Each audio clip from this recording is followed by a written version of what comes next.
ആരോടും ഇൻഫോം ചെയ്യാൻ പോലും കഴിയാത്ത, ഷെയർ ചെയ്യാൻ പോലും കഴിയാത്ത ഒരു സ്വഭാവം നിങ്ങൾക്കുണ്ടായിരുന്നോ? ഒരു പ്രശ്നം നിങ്ങൾക്കുണ്ടായിരുന്നോ? അല്ലെങ്കിൽ ഒരു ക്യാരക്ടർ നിങ്ങൾക്കുണ്ടായിരുന്നോ? അല്ലെങ്കിൽ എന്തെങ്കിലുമൊക്കെ ട്രാപ്പിൽ നിങ്ങൾ പെട്ടവരാണോ? അതിൽ നിന്നൊക്കെയാണോ കർത്താവ് നിങ്ങളെ വിടുവിച്ചത്?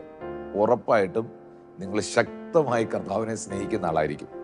കാരണം നിങ്ങളുടെ ജീവിതത്തിൽ നിങ്ങൾക്കറിയാം, എൻ്റെ യേശു എന്നെ വിടുവിച്ചില്ലായിരുന്നെങ്കിൽ, ആ പാപത്തിൽ നിന്ന് എൻ്റെ കർത്താവ് എന്നെ രക്ഷിച്ചില്ലായിരുന്നെങ്കിൽ, ആ ബന്ധനത്തിൽ നിന്ന് കർത്താവ് എന്നെ പുറത്തെടുത്തില്ലായിരുന്നെങ്കിൽ, ആ രോഗം സൗഖ്യമാക്കിയില്ലായിരുന്നെങ്കിൽ, ആ ഇത്രയും വലിയ തിന്മകളും പാപങ്ങളും നിറഞ്ഞ എൻ്റെ ജീവിതത്തിൽ നിന്ന് എൻ്റെ യേശുവിൻ്റെ രക്തം എന്നെ കഴുകി അവൻ എന്നെ സ്വന്തമാക്കിയില്ലായിരുന്നെങ്കിൽ ഇന്ന് ഞാൻ ഈ ഭൂമി കാണുകയില്ലായിരുന്നു, ഈ നന്മകളൊന്നും ഞാൻ അനുഭവിക്കുകയില്ലായിരുന്നു എന്ന് നിങ്ങൾക്കറിയാം.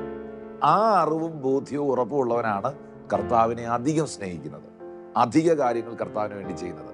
അല്പ വിളച്ച് കിട്ടിയവൻ അല്പം സ്നേഹിക്കും, അധികം വിളച്ച് കിട്ടിയവൻ അധികം സ്നേഹിക്കും. എൻ്റെ ഉയിരാണ് എൻ്റെ യേശു, എൻ്റെ ജീവനാണ് എൻ്റെ യേശു.